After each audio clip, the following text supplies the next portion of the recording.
আসসালামু আলাইকুম, সবাইকে শুভেচ্ছা জানাচ্ছি। মাসুম মাহবুব।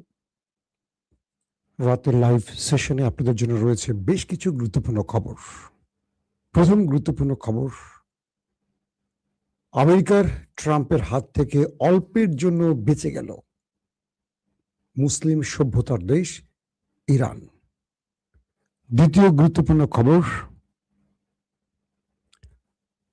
আমেরিকার নাকের ডগা দিয়ে, একদম চোখের সামনে দিয়ে ইরানের 25টি তেল এবং গ্যাসের জাহাজ চ্যালেঞ্জ জানিয়ে চলে গেল। আমেরিকা আক্রমণ করার সাহস করল না। কেন? কি প্রস্তুতি নিল ইরান আমেরিকাকে মোকাবেলা করার? এবং সর্বশেষ, পাকিস্তানে যখন আমেরিকার ডেলিগেটরা যুদ্ধবিরতি নিয়ে আলোচনায় প্রস্তুত, ইরানের ডেলিগেটরা তখন কোথায়? পাশাপাশি আরবরা এই যুদ্ধ নিয়ে এখন কি ভাবছে? চলুন আমি আপনাদেরকে বেশ কিছু গুরুত্বপূর্ণ খবরের সাথে আরো কিছু খবর জানাবার চেষ্টা করছি। প্রথম যে খবরটি দিয়ে শুরু করতে চাই, মার্কিন যুক্তরাষ্ট্রের ভেতরে প্রায় 60 জন সাবেক সেনা সদস্য গ্রেফতার হয়েছে। কোথায়? মার্কিন যুক্তরাষ্ট্রের ভেতরে ক্যাপিটাল হিলের সামনে। মোট 62 জন গ্রেফতার হয়েছে, এর মধ্যে 60 জন সাবেক মার্কিন সেনা অফিসার। তারা ক্যাপিটাল হিলের সামনে হাতে লাল টিউলিপ নিয়ে ট্রাম্প সরকারের বিরোধিতা করছিল। লাল টিউলিপ দিয়ে তারা বোঝাতে চেয়েছে তারা ইরানের পক্ষে, অর্থাৎ আমেরিকার সেনারা ইরানের নাগরিকদের যেভাবে হত্যা করেছে এটার বিরোধিতা করার জন্য। আবারও বলছি, আপনি হয়তো শুনতে পাননি, ভুল করছেন না। সাবেক মার্কিন সেনাদের 60 জন ক্যাপিটাল হিলের সামনে লাল টিউলিপ নিয়ে দাঁড়িয়ে প্রতিবাদ করছিল মার্কিন সেনারা যে ইরানের নাগরিকদের হত্যা করেছে তার প্রতিবাদ জানাতে। এবং তারা বলছে যে ট্রাম্পকে যুদ্ধ বন্ধ করো। অর্থাৎ আমেরিকার সেনাদের মধ্যে গুরুত্বপূর্ণ 60 জন ব্যক্তি যারা সাবেক, তারা ইরানের বিরুদ্ধে, আমেরিকার এই অন্যায় যুদ্ধের বিরুদ্ধে প্রতিবাদ করেছে এবং 60 জনকে গ্রেফতার করা হয়েছে, সঙ্গে তার পরিবারকেও গ্রেফতার করা হয়েছে। মোট 62 জনের গ্রেফতারের খবর পাওয়া গেছে। তার মানে ডোনাল্ড ট্রাম্পের বিরুদ্ধে ক্রমান্বয়ে চাপ বাড়তে শুরু করেছে। দর্শক, দ্বিতীয় গুরুত্বপূর্ণ খবর, ইরান আমেরিকার যুদ্ধে ব্যাপক ধসের মুখে আছে ইউরোপ। কেবল ফ্রান্স, তার অর্থমন্ত্রী আজকে জানিয়েছে তারা 6 বিলিয়ন মার্কিন ডলারের লোকসানের মুখে আছে। এই যুদ্ধে 6 বিলিয়ন মার্কিন ডলারের ক্ষতি হয়েছে কেবল ফ্রান্সের। তার মানে বাকি দেশগুলোর অবস্থা এখন কোথায়? এই যুদ্ধ পুরো ইউরোপকেও নাড়িয়ে দিয়েছে। প্রিয় দর্শক, যে ইম্পর্টেন্ট দুটো খবরের জন্য অপেক্ষা আছেন, আমি প্রথম ইম্পর্টেন্ট খবরটি দিচ্ছি এবার। সিআই সাবেক প্রধান, মার্কিন গোয়েন্দা সংস্থা সিআইয়ের যিনি সাবেক প্রধান ল্যারি জনসন, তিনি আজকে প্রকাশ্যে একটি তথ্য জানিয়েছেন। বলছিলেন, মার্কিন প্রেসিডেন্ট ডোনাল্ড ট্রাম্প যখন ইরানের হামলায় দিশেহারা এবং প্রচুর সংখ্যক মার্কিন সেনা ওপারে চলে গেছে ইরানের হামলায়, তিনি বলতে পারছিলেন না। তিনি সংখ্যাটা কমিয়ে বা সংখ্যাটা অস্বীকার করে বারবারই তার নিজের জয়ের কথা বলছিলেন। কিন্তু ইরান যে ব্যাপক ধোলাই দিয়েছে তাতে অনেক ক্ষতি হয়েছে এবং অনেক সেনা হারিয়েছে আমেরিকা। সিআইয়ের এই সাবেক প্রধান ল্যারি জনসন আরো বলছেন যে ডোনাল্ড ট্রাম্প সেই রাতে ব্যাপক শাউট করেছেন, হইচই করেছেন। আমি আমার এর আগের ভিডিওতে আপনাদের এই বিষয়টি দিয়েছি। এখন আরো কিছু সম্পৃক্ত তথ্য এসেছে, সেটা জানাচ্ছে। তিনি চিৎকার চেঁচামেচি করেছেন, তার সিচুয়েশন রুম থেকে তিনি বেরিয়েছেন, হইচই করেছেন, অনেক কিছু ভাঙচুর করেছেন, এমন খবরও আসছে। ট্রাম্প চিৎকার করে বলছেন, আমার নিউক্লিয়ার কোড কোথায়? অর্থাৎ ইরানকে তিনি ধ্বংস করার জন্য, নিউক্লিয়ার অ্যাটাকের জন্য সে বিশেষ কোডটি চেয়েছিলেন। বারবার তিনি চিৎকার করে বলছিলেন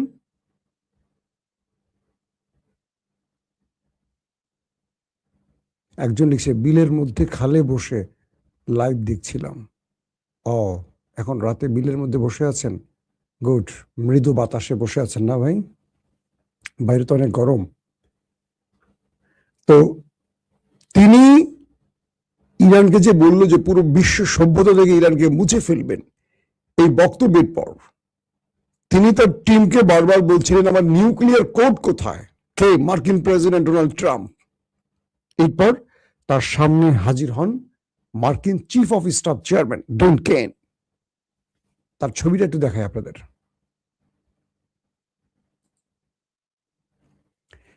তো মার্কিন প্রেসিডেন্ট ডোনাল্ড ট্রাম্পের সামনে হাজির হন এই ভদ্রলোক, যাকে আপনারা স্ক্রিনে দেখতে পাচ্ছেন, ডন কেন। তিনি মার্কিন চিফ অফ স্টাফ। তিনি আসলে ডোনাল্ড ট্রাম্প তাকে বলেন আমি ইরানের নিউক্লিয়ার অ্যাটাক করতে চাই। আমি যে তথ্যগুলো দিচ্ছি এগুলো কে বলছে? মার্কিন গণমাধ্যম।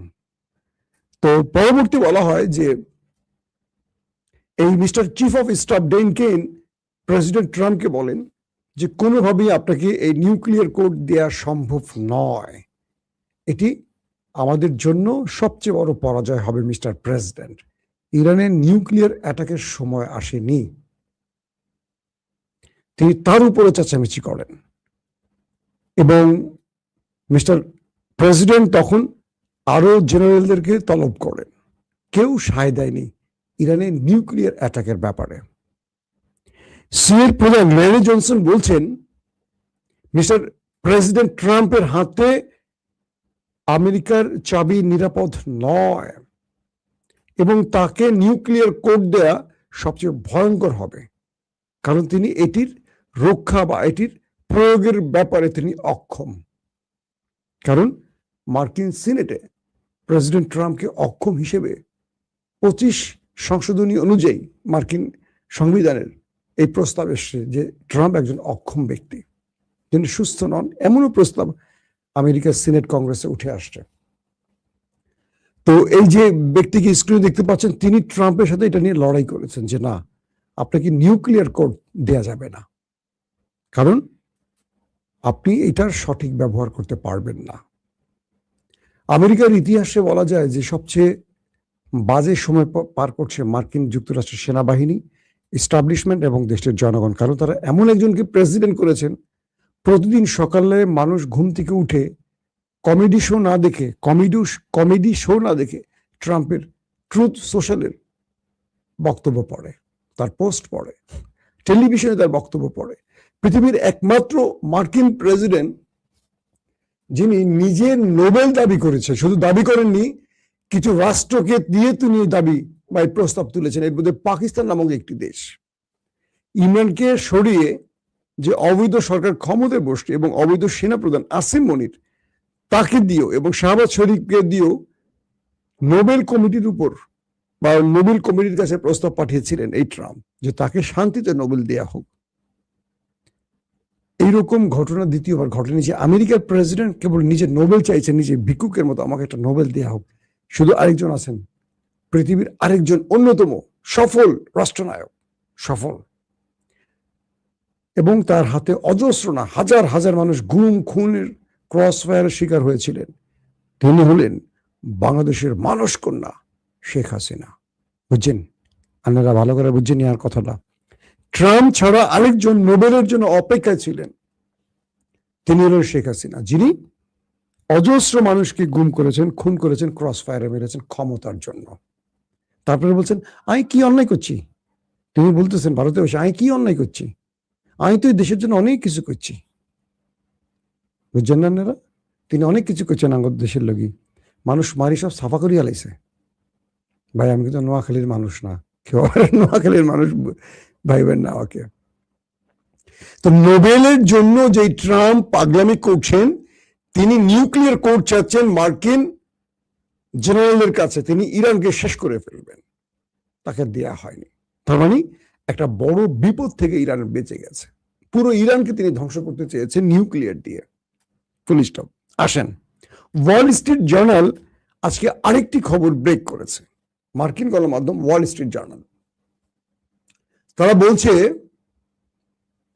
যে আজকে মানে গত 24 ঘন্টা আগে হরমুজে যে নাটকীয় ঘটনা ঘটেছে, ইরানের একটা কার্গো জাহাজ আটক, ইরান ড্রোন অ্যাটাক চালানো, তারপর আমেরিকাকে চ্যালেঞ্জ জানিয়ে দিল ইরান যে আমি আবার হরমুজ দিয়ে আমার তেল গ্যাস পাঠাবো, পারলে তুমি ঠেকাও। আমেরিকা বললো ইরান তুমি সাহস করো না, খেয়ে ফেলবো তোমাকে, আসো তুমি পারলে। ইরান কি করছে জানেন? ভয়ে চুপচাপ করে বাসায় পালিয়ে গেছে, তাই না? বিশ্বাস করছেন? আমেরিকা যখন ইরানকে বলছে তুমি হরমুজে আসলে তোমার খেয়ে ফেলবো, ইরান ভয় খাতার নিচে ঢুকে বসে গেছে। বিশ্বাস করছেন নাকি আপনারা? কমেন্ট করেন দেখি। ইরান কি করছে? 25টা কার্গো জাহাজ হরমুজে ছেড়ে দিছে। আমেরিকাকে কন্ট্রোল রুম থেকে বলে দিছে পারলে তুমি ঠেকাও, আমার ড্রোন আমার মিসাইল রেডি। যদি কোনো মার্কিন জাহাজ ইরানের একটি শিপের টার্গেট করে হিট করে, ওয়ারশিপ গুলো শুধু ডুবে যাবে, স্টেট ডুবে যাবে। আমেরিকার ওয়ারশিপকে আর ছাড় দিব না। কিসের যুদ্ধবিরতি? যে কটা আছে প্রত্যেকটাকে আমাদের মিসাইল টার্গেটে রাখা হয়েছে। ইরানের কে বলছে? Wall Street journal. ইরানের 25টি তেলের জাহাজ বা গ্যাসের জাহাজ সম্মিলিত 25টি মার্কিন যুক্তরাষ্ট্রের নাকের ডগা দিয়ে সুর করে চলে গেল। আমেরিকার নেভি চেয়ে চেয়ে দেখলো, খেপে গেল ট্রাম্প, এই নেভি কি করলা তোমরা, আমার তো নাক কেটে দিলে তোমরা। নেভি বলল মিস্টার প্রেসিডেন্ট, যদি আমরা ইরানের কোন জাহাজে অ্যাটাক করতাম আমাদের ওয়ারশিপ গুলো ডুবে যেত। কারণ ইরান এই বার্তাটি আমাদের দিয়েছে যে আমরা 25টি কার্গো জাহাজ পাঠালাম, যদি একটিতে পারো টার্গেট করো, তারপরে ইরান যেটা করবে সেটার জন্য প্রস্তুত থেকো। এই খবরটি এখন আপনাদের কেউ দেয়নি, কালকে হয়তো পাবেন খবরটি। মাসুম ভাই আপনাদেরকে কিছু খবর সবার আগে দেবার চেষ্টা করে, তো অনেকে আজকে যারা দেখবেন না এই খবর, তারা এই মাসুম ভাই মানে গুল মারছে, কালকে পেয়ে যাবেন, বা ওয়াল স্ট্রিট জার্নাল একটু চেক করেন কষ্ট করে। তো ইরান আমেরিকাকে কিভাবে সাগরে থ্রেড দিয়ে পার হয়েছে বুঝতে পারছেন? আমেরিকার নেভি অসহায়ের মতো শুধু তাকিয়ে থাকলো, কিচ্ছু করতে পারলো না। ইরান বিশ্ব শক্তিকে বা বিশ্ব শক্তির নাম্বার 1 রাষ্ট্রকে, পরাশক্তির নাম্বার 1 রাষ্ট্রকে, মাটির জমিনে সবচেয়ে পাওয়ারফুল রাষ্ট্রকে কিভাবে থ্রেড দিয়ে কিভাবে মানে তার কাজটি করে নিচ্ছে। একটি জাহাজকেও আমেরিকা টার্গেট করতে পারেনি। ট্রাম্পের মাথা পুরো নষ্ট হয়ে গেছে যে কি করছে আমার নেভি, ওরা ইরানকে ভয় পাচ্ছে কেন? ইরান বলছে হরমুজ আমাদের, হরমুজে আমরা যা বলবো তাই হবে, তুমি না, তুমি আসতো থাকো কিছুক্ষণ, তেল ফুরাও, কিছু খাও, তারপর চলে যাও। পাকিস্তানে পৌঁছে গেছে মার্কিন ডেলিগেট, অবসর সময় পার করছেন, ঘুরছেন, বেড়াচ্ছেন, আর তাকিয়ে আছেন আসমানের দিকে। ওমর খোদা, দুইটা পাকিস্তানের কি দুইটা ইরানের ডেলিগেট আসো একটু আলোচনা করি। ইরানের ডেলিগেটরা এই লাইভটি করা পর্যন্ত কেউ পাকিস্তানের উদ্দেশ্যে রওনা হয়নি। আসিম মনি প্রেসিডেন্ট ট্রাম্পকে বলছেন আপনি একটু মুখটা বন্ধ রাখবেন মিস্টার প্রেসিডেন্ট, আপনি কি যে বলেন নিজেও জানেন না, আমাকে দিয়ে এত কষ্ট করাচ্ছেন এই যুদ্ধ বিরতির জন্য, আমি একবার এই দেশ একবার ওই দেশ, একবার আপনার কাছে একবার ওই দেশে যাই, অ্যাটলিস্ট পাকিস্তানে আমার জনপ্রিয়তা একটু বাড়াতে চাই, কারণ আমি ইমরানকে জেলে ঢুকিয়ে রাখছি অন্যায় ভাবে, অ্যাটলিস্ট আপনার চামচামি করে যদি আমার ইজ্জতটা রক্ষা হয় সেজন্য আমি চেষ্টা করে যাচ্ছি।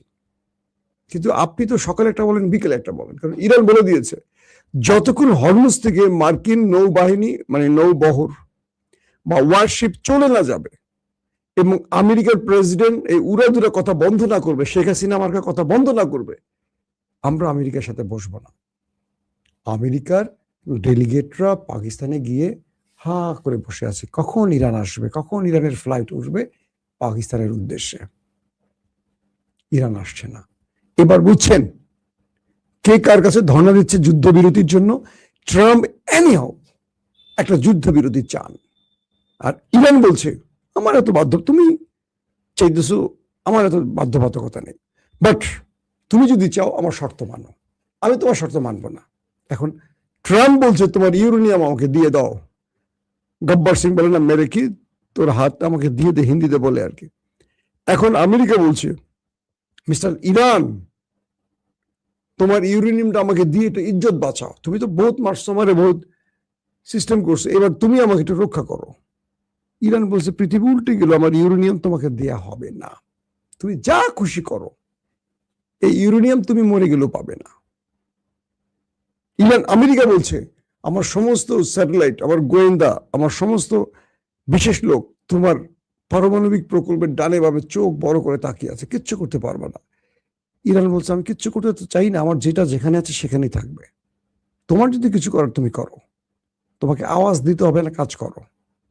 এখন আমেরিকা মাইন কাছিপায় পড়ে গেছে, ইরান তাকে কোনোভাবেই ছাড় দিচ্ছে না, এক্সিট রুট দিচ্ছে না। ইরান বলছে তুমি হরমুজ থেকে যাও, আমি আলোচনায় আসব। তুমি ইসরায়েলকে বলো লেবাননে হামলার আর একবার সাহস যেন না করে, এবার ইরান প্রতিশোধ নেবে। তুমি হরমুজে তো ঢুকবে না, শুধু তাই নয়, তুমি আমার শর্তগুলোকে ভালো করে আরেকবার রিভিউ করো, পড়ো, তারপর আলোচনায় আসো। আলোচনা টেবিলে বসে পাগলামি করার কোনো দরকার নেই। ইরানের প্রেসিডেন্ট, স্পিকার, পররাষ্ট্রমন্ত্রী, গুরুত্বপূর্ণ ব্যক্তিরা চোখ বন্ধ করে বসে আছেন, আমেরিকার কোনো কথা সায় দিচ্ছেন না, শুধু বলছেন আগে আমাদের কথা শোনো, তারপর আমরা আসব। আগামীকালকে ধারণা করা যাচ্ছে যে যদি আজকে ট্রাম্প কোনো গ্রিন সিগন্যাল পাকিস্তানকে দেয় যে ইরানের এই দাবিগুলো মানা হবে বা কিছু, তাহলে আগামীকালকে হয়তো ইরানের কোনো প্রতিনিধি দল আসতে পারে, নতুবা আসবে না। এই পরিস্থিতিতে এখন পর্যন্ত যতগুলো কৌশলী রাজনীতি চলছে বা যতগুলো ডাইনামিক চাল দিয়েছে, প্রত্যেকটা ইরান দিয়েছে আমেরিকা ট্রাম্পের বিরুদ্ধে। আমেরিকা ট্রাম্প এখন পর্যন্ত ব্যর্থ, তার সফলতার ঝুলিতে পুরোটাই শূন্য। সো ট্রাম্প এখন ইরানের কাছ থেকে একটা ফেস সেভিং চাচ্ছেন, কোনো একটি ঘটনা চাচ্ছেন যেটা দিয়ে আগামী মধ্যবর্তী নির্বাচন তিনি পার হতে পারেন। কিন্তু আমেরিকার প্রেসিডেন্টকে ইরান এবার খেয়ে দিবেন এটাই মনে হচ্ছে আমাদের কাছে, কারণ ইরান যে চাল দিচ্ছে, যে অভিজ্ঞ চাল দিচ্ছে মুস্তফা খামেনি, এটা ট্রাম্প এই চালগুলো কি বুঝতে পারছে না, নাকি তিনি পাগল হয়ে গেছেন বুঝতে পারছে না। প্রতিটি চালই আমেরিকা ধরাশায়ী হচ্ছে ইরানের কাছে এখন পর্যন্ত। দর্শক, শেষ পর্যন্ত আলোচনা হবে নাকি আরেকটা যুদ্ধ দেখবে পৃথিবী, এটা এখন বলা মুশকিল। তবে পুরো আরব এই যুদ্ধটা আর চায় না, পুরো আরব আমেরিকাকে এখন চাপ দিচ্ছে খবরদার আর যুদ্ধ ছড়ায়ও না, আমাদের হাজার হাজার কোটি কোটি টাকা ধ্বংস হয়ে গেছে, বিলিয়ন বিলিয়ন ডলার আমাদের ক্ষতি হয়েছে, আর যুদ্ধ ছড়ায়ও না। আরব এখন চাপ দিচ্ছে কাকে? আমেরিকাকে। আমেরিকা এখন টেনশনে পড়ে গেছে, কি করবে। প্রত্যেকে ভালো থাকবেন, আল্লাহ হাফেজ।